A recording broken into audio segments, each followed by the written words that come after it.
May nakapagsabi na every gising is a blessing, kaya purihin natin ang Panginoon sa panibagong araw na ito na Kanyang ibinigay. Nagpapatuloy tayo sa ating everyday God devotion sa seryeng Living Like Christians.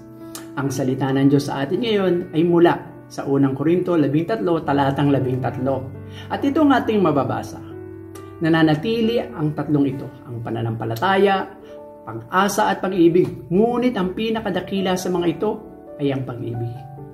Natapos si Pablo sa chapter 13 sa pagsasabing ang pinakadakila ay ang pag-ibig. Now, bakit sinabi ito ni Pablo? Ang kasagutan ay magmumula na rin sa kanyang mga sinabi sa mga naunang mga talata.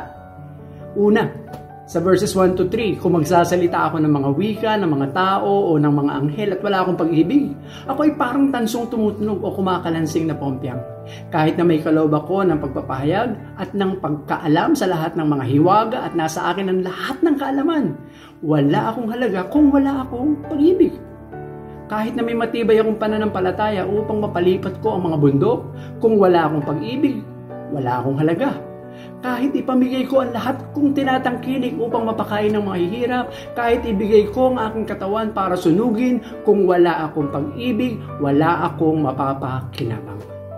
Dakila ang pag-ibig sapagkat ito ang siyang nagbibigay ng kabuluhan sa anumang ating ginagawa at gagawin. Ikalawa, ang pinakadakila ang pag-ibig sapagkat ito ay walang hangganan. Sa verses 4 to 8, ang pag-ibig ay matyaga at mabait, ang pag-ibig ay hindi naiinggit, ang pag-ibig ay hindi nagmamapuri o nagmamataas. Ito ay hindi nag-uugali ng di nararapat, hindi ito naghahangad ng sariling kapakinabangan, hindi madaling magalit at hindi nag-iisip ng masama, hindi ito nagagalak sa kalikuan kundi nagagalak sa katotohanan. Ang pag-ibig ay nagtatakip sa lahat ng bagay, ito ay naniniwala sa lahat ng bagay, umaasa sa lahat ng bagay, nagbabata sa lahat ng bagay. Ang pag-ibig ay hindi nagwawakas. Kung merong pagpapahayag, ang mga ito ay lilipas. Kung may nagsasalita ng wika, sila ay titigil. Kung may kaalaman, ito ay lilipas. Ang ikatlo, sapagkat ang Diyos ay pag-ibig. Unang Juan 4:8. Ang hindi umiibig ay hindi nakakakilala sa Diyos dahil ang Diyos ay pag-ibig. God is not faith, God is not hope, God is love. Ang Diyos ay pag-ibig, kaya ito ang pinakadakila. Ito ang katangian at kalikasan ng ating Diyos na siyang dahilan upang ipagkaloob niya ang kanyang anak na si Jesus para sa atin. At dahil tayo ay na kay Kristo, patuloy siyang nagmamahal sa atin hanggang ngayon. Hindi ito matatapos, hindi siya susuko, hindi siya aayaw.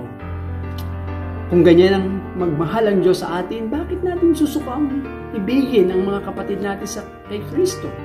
Bakit tayo titigil na magmahal sa ating kapwa? Ang magmahal ng katulad ni Jesus ang pinakadakila. Kaya tayo ay hinihimok ni Pablo sa unang Korinto 14:1, magpatuloy sa pag-ibig. At sa unang Korinto 16:14, gawin ninyo ang lahat ng mga bagay ng may pag-ibig.